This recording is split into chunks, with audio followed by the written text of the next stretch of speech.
Bueno, balazkaban batzuk edo irakurri ez badute, fiskal gainetik esateko, hemen 3 kontakizun daude elkarren artean alikatuta edo plan honela duzue.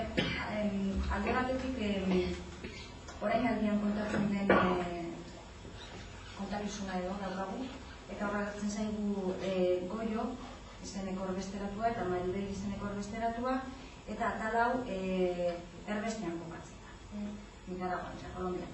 Bestetik daukagu, iraganean kokatzen den planoa, eta hor agertzen zaigu Goioren eta bere laguna den Antoniren nerabezaroko kontakizunak.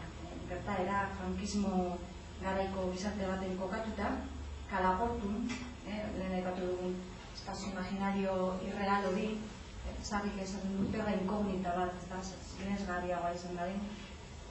Eta gero, badago hirugarren plano bat edo kontakizun bat oso bitxiarena eta Antarktikan kokatzen dena, Goiok Antarktikara egindako bidaia kontatzen dago, eta gero aldian kontatzen da eta zuka. Joango zara eta hau egingo duzu eta oso bitxia gertatzen da kontakizuna, apur bat enigmatikoa, eta gainera, hau irakurri askok komentatu didate, ostasuna transmititzen da pasarte horietan, eta hori izarrik entrevistetan aitortu izan dugu nahita bilatutako efekto bat izan zela. Bueno, kontua da, Goio agertzen dela 3 kontakizun horietan, bera da istorioak edo kontakizunak lotzeko aria, baina badago beste ari bat horren gainetik, eta da, hau guzti hau kontatzen duen abotzak eratzen duen aria, ze hor dago pertsonaia bat, egunak eta gauak idazten ematen dituen Josu izeneko pertsonaia bat, bera ere orbesteratua, eta ez kasualitatez lagun izoztu aditzen den eleberria idazten ari dena. Horako joko bat egiten du oso jadanean, ez da? Orduan, zer gertatu zaio Goio hori horrela azten da dela, nahi sortu egin dela, burua nahaztu egin zaio, eta nik uste dut nahiko ulertzeko dela erbesteratuari gertatu zaion nahazketa hori, zehazteko erbestean dagoenak urru sentitzen du bere herria, eta ez bakarrik zentzu geografikoan, eskultura afektiboak ere hortartean daude, hori mingarria da. Baina gainera urruntasuna ez da bakarrik arazo espazial bat, ez da bakarrik distantzian ematen den arazo bat, denboran ere gertatzen da, ze erbesteratuari etxeko eroriko berriak heltzen zaizkionerako, gaur hori oso urrun geratzen da denboran. Eta hori Maribel pertsonaiak oso ondo azaltzen du, orain Gerardok irakurriko dugu pasartean. Gure herri txiki lurrenetik kendutako albisteak hau garetatik pasatu gabe. Kontrabandoaren ustekabe bat xalutasunarekin erredatu da. Baina erandu beti. Pasatu garen zelioarekin. Egun iraganen isla atzeratuak. Egunkariak esaterako gaur deitzen da eguraldiaren partea. Gaur, egun sentiaz geroztik, Lanbroa izangoa postaldean eta erainoan barruareko aranetan. Gaur hori urrundan eta aspaldian eta bihar ere izan. Bueno, claro, urrunzio oso, erretatua gabaiteko nahaz ematen erdian bizira, eta berak esaten duen bezala, beste mundu eta beste sasoi baten bizidan zentzua dauka.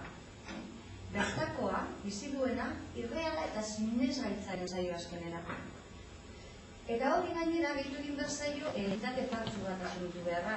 Ze Goio, klandestinitatean bizi da. Eleberri idazten ari den Josu hori ere klandestinitatean bizi da, izen partzuekin, sarrian aldia bezala, ez da. Oda, exilio politiko gante hori. Besteratuak, betearen gandik ere, horako distantziamendu edo urrunketa bat gorde behar du. Bere buruarekiko ere urruntasun bat gorde behar du. Orduan ikustu honek ulertzeko dela, hau guztia kontuan hartzen badugu azkenean horrelako nahasmena sortzea. Eta nik esango nuke, erbestearen gaia, ez dela bakarrik gai bat, hemen dagoen gai bat. Erbestea eta erbestearen nahasmena eleberriaren muinean dagoela, eta horregatik dela eleberri hau den modukoa. Esan nahi dut, izan zituen kritika batzuk nahasia ote zen, ea zergatik plan horiek eta batez ere iraganeko kontakizunak kritikatu izan zen, eta guzti, eta beste. Eta nik uste dute kontuan sistema dugu erbestearen garrantzi hori, erbestea dela leberriaren muina, ulertzekoa dela daukan egitura eta baina baduzu edukaeran garatu dugu kontu hau. Argi geratzen da, eta margaren amarkadatik aurrera konstante bat, erbestearen gaia konstante bat bihurtzen dela bere testuetan, ezta?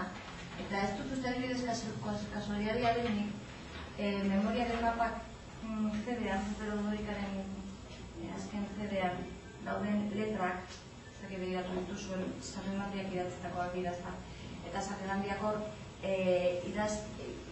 letra horien egiletzat pertsonaia batzuk aurkezten ditu, asmatuak, ez betiko joko hori apokrifikoen jolas hori egiten du. Pertsonaia hori guztiak ez dut uste kasualitatea den ikusteak izatea euren herritik alde egindakoak. Esan nahi dute, alde egitearen deserriaren kontu hori baina konstante bat bihurtu dela sarriaren normal, ezta?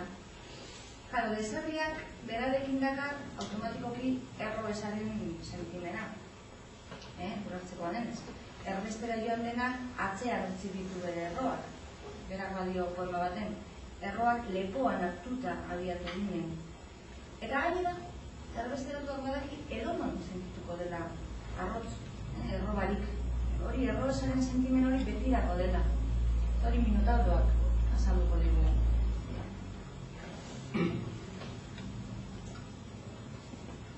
Itzulezkero ere, ez gaitu ginenera itzuliko. Eta ez diot, nahi genuela ezautuko. Erbestean ibiliko ditu beti, sustrailik gabe, aizea bezala. Beste garrado bana atera dudalarik, minotaudoak jarraitu dugu. Ez gaitu bertatuak ginen izanen, esangoa, ez egingoa. Gure eginak alferri batuko ditugu nahi nuen. Izan, geure baitakoak ez gaitu izan. Mila harik, onun zaluntza bultzatuak.